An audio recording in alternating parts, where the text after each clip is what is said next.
What if the moment that destroyed everything happened in front of the one person who could still stop it? What if Anakin Skywalker never went to Palpatine's office? What if he stayed in the council chamber and heard Order 66 with his own ears?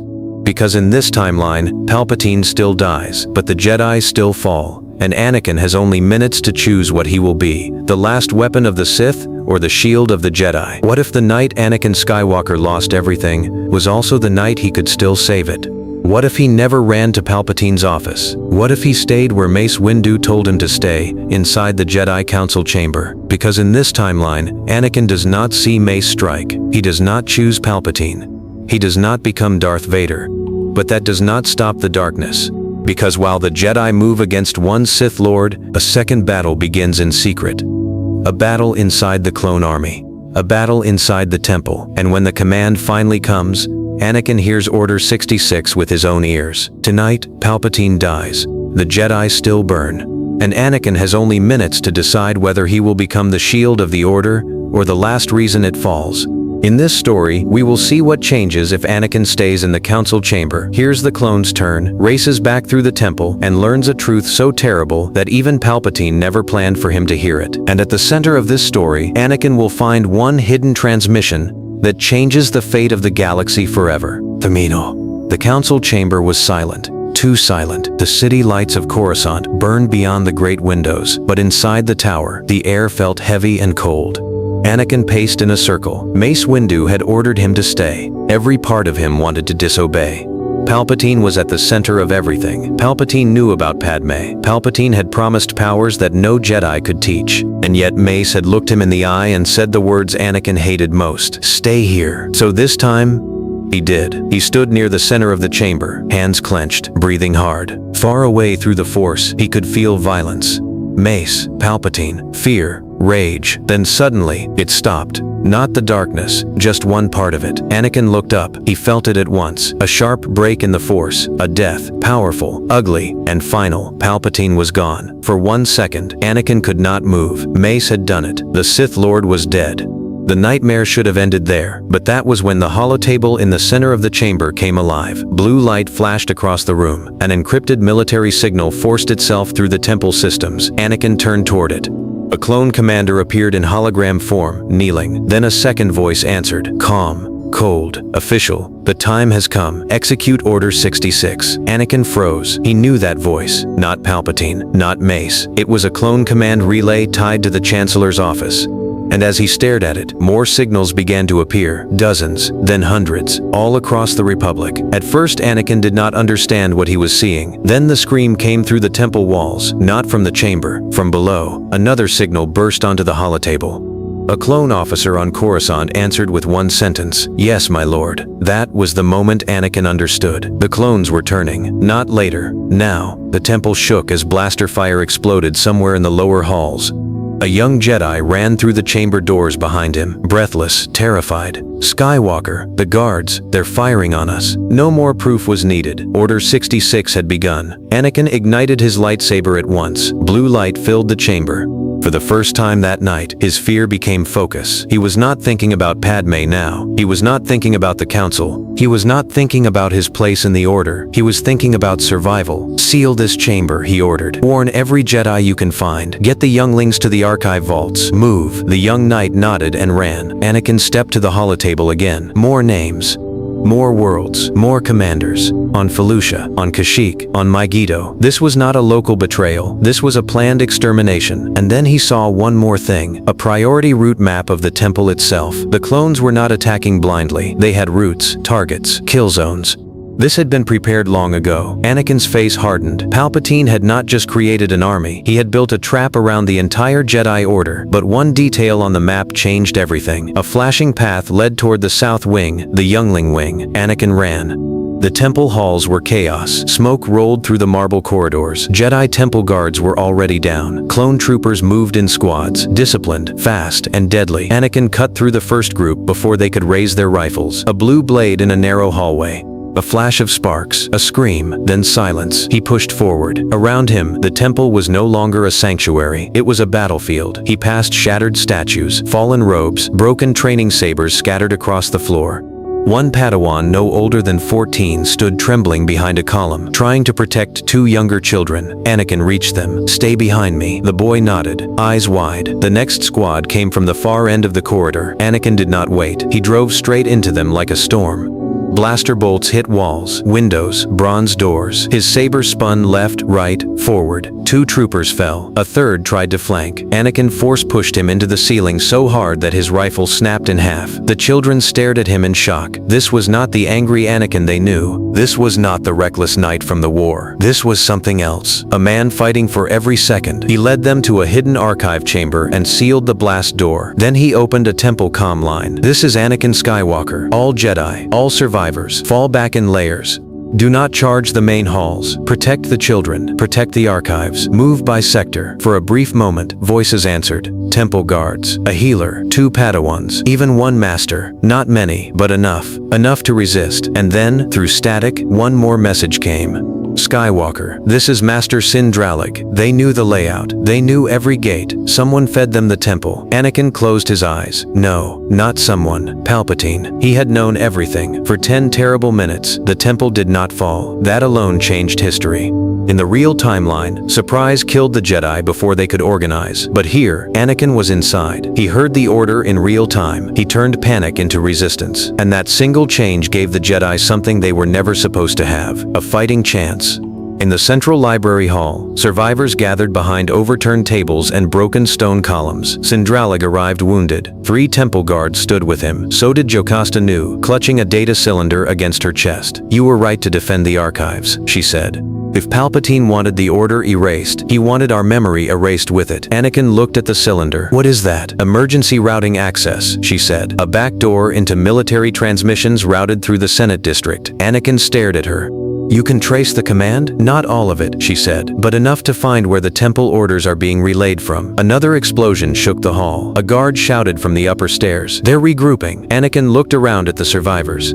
This was the decision. Stay and bleed slowly, or strike the signal itself. "If the command relay keeps talking," he said, "every clone in this city stays under that order." Sindralig understood at once. "You want to cut off the voice?" Anakin nodded. "Not just cut it off. I want proof. I want the source. I want every surviving Jedi to know what really happened tonight." Jocasta handed him the cylinder. "There is one relay node beneath the Senate security vaults. Secret, old, buried under emergency executive systems." Anakin's jaw tightened. A hidden command center under the Senate. Of course, Palpatine had built a second throne before he ever took the first one openly. Anakin chose 6 survivors: Sindralig, 2 temple guards, 1 knight, 1 slicer from the archives, and 1 Padawan named Benny, barely old enough to fight, but sharp enough to run Senate-coded locks. They moved through maintenance shafts beneath the temple. Above them, the sounds of war never stopped. Blasters, screams, falling stone. Every few seconds, Anakin felt another light vanish in the Force. Another Jedi gone. The deeper they went, the quieter he became. Because now he understood the truth. He had been wrong about Palpatine. Not a little wrong. Completely wrong. This had never been about saving Padme.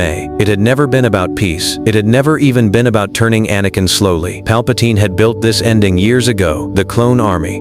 The war, the fear, the Senate powers, the fall of the Jedi. Anakin had not been the center of the plan. He had only been the final trophy. That thought burned worse than any blade. The group stopped outside a sealed Durasteel blast door. Benny knelt beside the control panel. "This is not normal Senate security," she whispered. "This is executive war code." "How long?" Anakin asked. 30 seconds, if I'm lucky. You have 10. She swallowed and began. On the other side of the door, they could already hear voices. Clone voices. And one recording. A familiar recording. Anakin stepped closer. Then he heard it. "Temple Sector 7. No survivors." His hand tightened around his saber. The voice continued. "Archive wing after Children's Hall. Confirm youngling casualties." The whole corridor went still.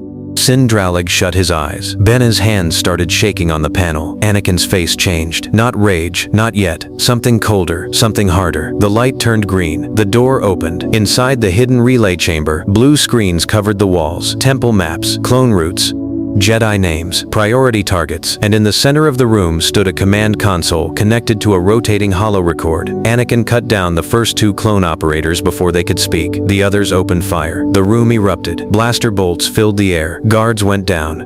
Sindralig struck one trooper, then another. Bane dove behind a terminal. Anakin reached the central console and slammed his hand onto the playback control. The room speakers roared to life, and Palpatine's voice filled the chamber. Not live, recorded, old, calm. If Skywalker turns, direct the temple assault through the western halls. If he refuses, begin with the youngling sectors. Their deaths will break the Jedi faster than any battle. No one moved. Even the clones seemed frozen for one impossible second. Anakin stared at the console. There it was, the sentence that shattered him. Palpatine had planned both futures. If Anakin fell, he would be useful. If Anakin stayed loyal, the children would die first. This was never a test. It was slaughter written in advance. Sindralig looked at him, horrified. Anakin? But Anakin had already changed. The last part of Palpatine's shadow burned away in that instant, not because Palpatine had betrayed the Jedi, not because he had started the war, but because he had spoken of children like pieces on a board. Anakin's eyes rose slowly. This ends now. He drove his saber through the command relay core. The chamber exploded in sparks. Signals died across the walls. Trooper channels failed. Half the room went dark, and somewhere far above them, across the temple, clone coordination shattered. Not all at once, not everywhere, but enough. Enough to break the rhythm of the massacre, enough to confuse the killers, enough to save lives. The return to the temple was worse, not because the clones were stronger, because now they were desperate. Without stable command, some units hesitated, some fell back. Some kept firing at anything that moved. Coruscant itself was slipping into confusion. Emergency channels collided. Senate guards were sealing blocks. Rumors spread that the Chancellor was dead. No one knew who was in charge. That chaos gave the Jedi one final window. When Anakin returned to the temple, he found the library hall still standing, barely. A dozen survivors remained, more than there should have been, fewer than he wanted. He climbed the broken steps and spoke loudly so every living soul could hear. Palpatine planned this before tonight. The clones were ordered through a hidden relay beneath the Senate. I destroyed it. The assault is broken, but not over. He looked at the children gathered behind the columns, then at the wounded masters, then at the smoke filling the high ceiling. We leave the temple in waves. Not together, not through the front. The order survives, if even part of it survives. For a moment, no one answered. Then Jocasta Nu stepped forward. And you? Anakin looked toward the city, toward the Senate towers, toward the place where Mace Windu had gone. I'm finding whoever is left, and I'm ending this. Sindralig tried to stand straighter. You cannot do it alone. Anakin gave a bitter smile. I know. Then another voice answered from the ruined doorway. You won't have to. Obi-Wan Kenobi stood there, dirty, exhausted, and alive. Behind him came Yoda. The room fell silent. Obi-Wan looked around at the devastation, then at Anakin. For one terrible second, neither of them spoke, because both men understood how close the galaxy had come to a different ending. Obi-Wan crossed the room slowly. He saw the children, the dead guards, the smoke, the shattered floor. Then he looked Anakin in the eye. What happened? Anakin answered with one line. I heard the order. That was enough. Obi-Wan understood everything he needed to understand. Not every detail, but the weight of it. Yoda closed his eyes, listening through the Force. Gone. The dark center is, he said softly, but ended. The danger is not. Mace Windu was dead. That truth reached them moments later through a surviving guard relay. He had killed Palpatine. But he had not survived the fight that followed. So now the galaxy stood without Chancellor, without clear command, and with the Jedi half destroyed. It was the kind of chaos the Sith had always used best, unless the Jedi acted first. Together, Anakin looked at Obi-Wan. All the anger that should have led to Mustafar was still there somewhere. The fear, the shame, the confusion. But tonight something had changed. He had seen the machine behind the lie, and for the first time in a long time, he was not alone with it. Master, he said quietly, if we do not take the Senate security grid before dawn, every loyal military unit in the capital will be turned against us. Obi-Wan nodded. Then we move before dawn. Yoda's cane struck the floor. Together we go. Before sunrise, Jedi survivors and uncorrupted security forces seized the executive vaults. Mas Amedda tried to lock down the Senate. He failed. Sly Moore disappeared into the lower city. Shock spread through the Republic. The Chancellor was dead. The Jedi Temple still stood. And for the first time, records existed proving that the war, the clone orders, and the purge had been guided from the highest office in the Republic itself. That proof changed everything. Not enough to heal the night. Never enough for that. Too many Jedi were gone. Too many worlds were already under fear. Too many clones had obeyed before the relay died. But the Empire was never born, because the moment that should have created Darth Vader instead created something Palpatine had feared even more. A living witness. Anakin Skywalker did not kneel in a black suit. He stood in the ashes of the temple and told the truth about Palpatine, about the war, about the trap. And because Obi-Wan stood beside him, because Yoda confirmed it, because surviving records backed it, the Republic could not bury the story. Padme lived, not because dark powers saved her, but because Anakin never became the man who destroyed himself trying to save her. That future died with Palpatine. In the months that followed, the Jedi Order did not rise clean and proud from the ruins. It rose wounded, smaller, humbled, changed. The temple became a memorial before it became a home again. Names were carved into stone. Children who survived were taught by those who remained, not as soldiers, not as symbols, but as the proof that the Sith had failed. And Anakin Skywalker became something strange in the history of the Jedi. Not the chosen one who fell, not the hero who won, but the man who heard the truth at the worst possible moment and still chose to fight for those he could save. He never forgot the hidden recording. The line about the younglings, the line that proved Palpatine had planned every path. For the rest of his life, that sentence stayed with him, a reminder that evil does not always win with power. Sometimes it wins with timing, with secrets, with one door opened too late. But in this timeline, one door opened just in time. And because Anakin stayed in the council chamber, because he heard Order 66 for himself, the Jedi were not erased in silence. They fought back. And maybe that is the cruelest truth of all. The galaxy was not saved by destiny. It was saved by 10 minutes. 10 minutes in one chamber. 10 minutes that Darth Vader never got back. But Anakin Skywalker did. The holotable in the Senate security vault cast a cold, flickering blue light across the faces of the small group standing in the dark. Obi-Wan Kenobi stared at the final extracted log files scrolling down the screen. Yoda leaned heavily on his gimmer stick, his ears lowered in sorrow, while Anakin stood motionless, his shadow stretching across the polished stone floor. Mos Eisley was under guard in the adjacent cell, and the remaining Senate loyalists were scrambling to contain the administrative collapse. But the real battle wasn't political anymore. It was ideological. The broadcast is ready, Benny said, her fingers hovering over the master transmission array. She looked up at Anakin, her young eyes carrying the heavy exhaustion of a war that had aged everyone overnight. We can push it to every remaining Republic fleet, every regional governor, and every surviving Jedi outpost. Anakin stepped closer to the console. His lightsaber hung at his side, the same weapon he had used to cut down clones in the temple corridors just hours before. The metal was still cold. Do it, Anakin said. Wait, Obi-Wan cautioned, placing a calm hand on Anakin's shoulder. If we broadcast the full unedited record, the shockwave will destabilize thousands of systems that still believe the Chancellor was a hero. Panic could fracture the Republic completely. Let it fracture, Anakin replied, his voice dropping into a dangerous, steady register. Better a fractured Republic than a silent grave. Palpatine built his entire empire on lies. If we hide the truth now, we're just finishing his work. Obi-Wan looked into Anakin's eyes. For a split second, he searched for the raw, volatile spark of anger that had haunted their years together in the Clone Wars. It wasn't gone. The grief and the trauma of the massacre would take a lifetime to heal, but the darkness that had clawed at Anakin's soul in Palpatine's office had been burned away by a harsher, clearer fire. The fire of accountability. Obi-Wan slowly withdrew his hand and nodded. Broadcast it. The signal pulsed outward. Across the galaxy, aboard star destroyers orbiting distant worlds, inside clone barracks, and across the holonets of Coruscant, millions of screens flickered.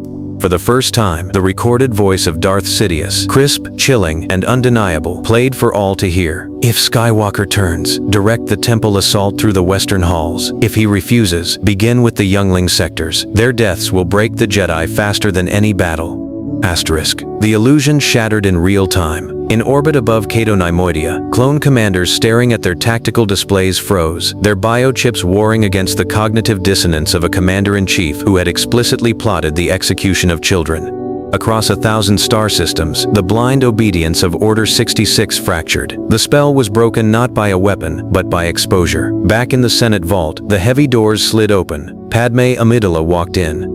She looked pale, dressed in simple travel garments rather than her elaborate senatorial gowns, but her posture was unyielding. Security guards flanked her, but she waved them back as she entered the room. Anakin turned. For a heartbeat, the rest of the galaxy vanished.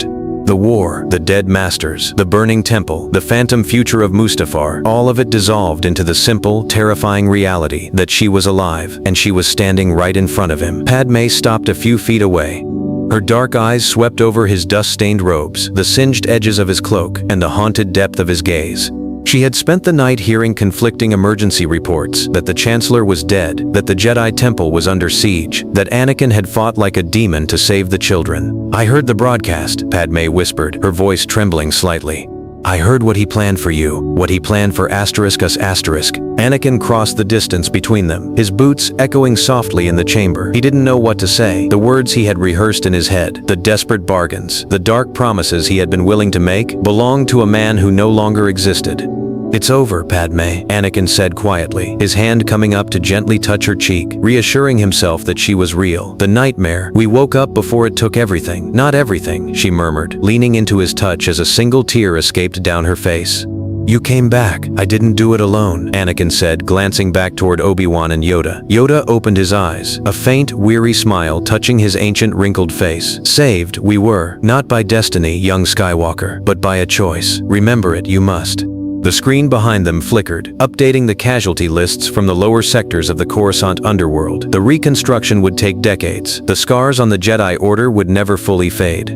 Senators would posture, the military would demand restructuring, and the Senate would spend years untangling the web of corruption Palpatine had woven over a lifetime.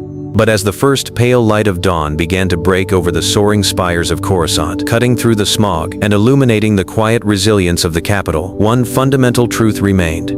The Sith had returned, and they had struck from the shadows with the precision of a master clockmaker. They had calculated every variable. They had predicted every Jedi flaw. They had engineered a war to end all wars. They just forgot to account for 10 minutes.